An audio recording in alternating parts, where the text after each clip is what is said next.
menyesuaikan dengan keadaannya Sony.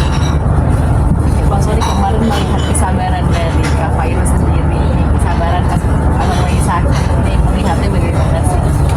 Itu yang Masya Allah yang bilang, kadang ungkapan itu kita bisa dengan gampangnya mengungkapkan aku cinta kamu, atau video bisa gampang dibuat di media sosial, atau kemesraan bisa kita tunjukkan, tapi pembuktian itu yang terkadang susah kita dapatkan. Masya Allah tabarakallohnya Fairuz sudah membuktikan itu gitu. Jadi bukan hanya ungkapan cinta atau keromantisan video yang kita tunjukkan, tapi dia membuktikan di saat aku susah, berada di titik terendahku. Laki-laki mana sih yang pengen di rumah aja, sedangkan dia adalah seorang kepala keluarga, dia seorang suami, dia seorang ayah, dia seorang anak, masih punya orang tua yang masih harus dibaca, tapi nggak bisa ngapain. Tapi Fairuz menyemangati itu, dia nggak ninggalin, dia malah berkorban untuk aku, dia banyak membantu aku. Dia sekarang jadi mulai syuting terus untuk membantu yang bisa dibilang ya kita punya tabungan ya, kita punya persiapan, tapi pengobatan aku itu bisa mahal juga. Per 2 minggu juga lumayan berobatnya apa segala macam. Tapi Fairuz bilang, sayang tenang, udah kamu gak usah banyak pikiran, kamu gak usah mikir, kamu juga pikir kamu sembuh. Masalah yang lain-lain biar aku yang ngurusin. Salah satu pembuktian cinta gitu.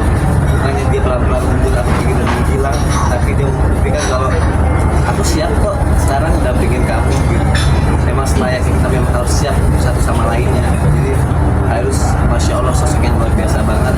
Dan memang ya seperti yang aku pernah bilang, terkabulnya doa aku, berharap punya istri yang soleha, istri yang penyayang.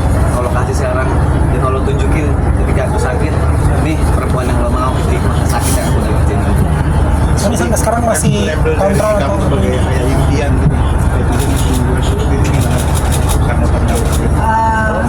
Terima kasih buat banyak teman-teman semuanya yang memang banyak banget yang nge-DM dan ada di komen-komen juga yang selalu bilang kalau Sony itu ayah impian gitu, menginspirasi juga, berhasil mendidik anak-anaknya, karena memang itu yang memang aku rasakan sebagai pasangannya, sebagai seorang istri, dan hadirnya dia di kehidupan aku, dan dia membantu mengisi kekosongan itu untuk anak aku, dan akhirnya dia berhasil mendidik dan memberikan cinta kepada anak aku, dan akhirnya ada kakak Ejas dan Dede Zafi.